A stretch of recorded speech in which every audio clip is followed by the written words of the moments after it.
भानुमति काम्बोज के राजा चंद्रवर्मा की पुत्री थी। राजा ने इनके लिए विवाह का स्वयंवर रखा। मित्रों, वीडियो पर अंत तक बने रहे और कहानी को गौर से सुनिएगा और चैनल को सब्सक्राइब कर लीजिएगा। तो चलिए कहानी को शुरू करते हैं। स्वयंवर में शिशुपाल, जरासंध, रुक्मी, वक्र और दुर्योधन कर्ण समेत कई राजा आमंत्रित थे। जब भानुमति हाथ में माला लेके अपनी दासियों और अंगरक्षकों के साथ दरबार में आई तो दुर्योधन की उसे देख बाँछें खिल उठी। भानुमति दुर्योधन के सामने आके रुकी और रुककर फिर आगे बढ़ गई। ये बात दुर्योधन को हजम नहीं हुई और वो भानुमति की तरफ लपका और वरमाला जबरदस्ती अपने गले में डाल ली। इस बात पर विरोध हुआ तो दुर्योधन ने सब योद्धाओं से कर्ण से युद्ध की चुनौती दी, जिसमें कर्ण ने सभी को परास्त कर दिया। जबकि जरासंध से जबरदस्त युद्ध हुआ और उसका परिणाम, जरासंध ने दुर्योधन की बीवी भानुमति के स्वयंवर में भी भाग लिया और जब दुर्योधन जबरन भानुमति को अपनी पत्नी बनाना चाह रहा था तब जरासंध और कर्ण में 21 दिन युद्ध चला, जिसमें कर्ण जीता और पुरस्कार में उसने कर्ण को मालिनी का राज्य दे दिया। ये जरासंध की सबसे बड़ी पहली हार थी। भानुमति को हस्तिनापुर ले आने के बाद दुर्योधन ने उसे ये कह के सही ठहराया कि भीष्म पितामह भी अपने सौतेले भाइयों के लिए अंबा, अंबिका और अंबालिका का हरण करके यहाँ लेकर आए थे। इस बात से भानुमति भी मान गई और दोनों ने विवाह कर लिया। इनके 2 संतान हुई। पुत्र लक्ष्मण था जिसे अभिमन्यु ने युद्ध में मारा और पुत्री लक्ष्मणा जिसका विवाह कृष्ण के जामवंती से जन्मे पुत्र साम से विवाह हुआ।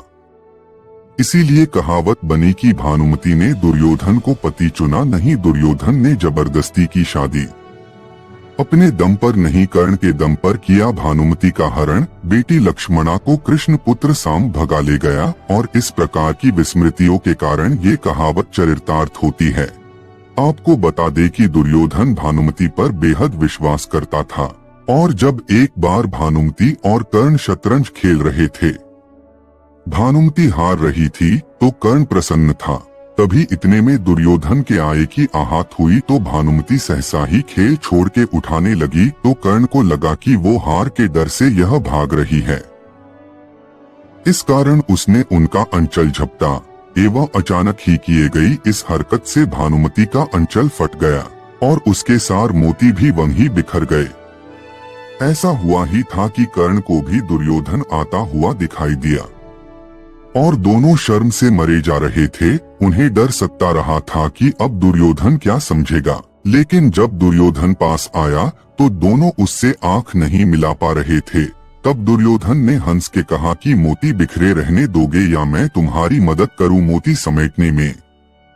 ये बात तो दुर्योधन के चरित्र में 4 चांद लगाती है कि वो अपने परम मित्र कर्ण और अपनी जबरदस्ती शादी की हुई पत्नी पर कितना विश्वास करता था। एक बात और, भानुमति बेहद ही सुंदर, आकर्षक, तेज बुद्धि और शरीर से काफी ताकतवर थी और गंधारी ने सती पर्व में बताया है कि भानुमति दुर्योधन से खेल खेल में ही कुश्ती करती थी और उसमें दुर्योधन उससे कई बार हार भी जाता था।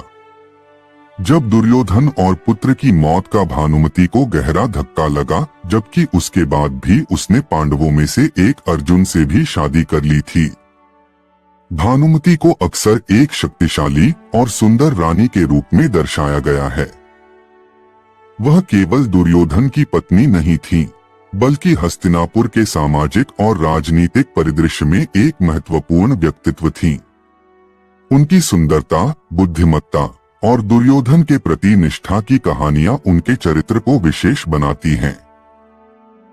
दुर्योधन और कर्ण का मित्रता का प्रतीक, भानुमति का स्वयंवर और कर्ण का दुर्योधन के लिए युद्ध करना उनकी मित्रता की गहराई को दर्शाता है।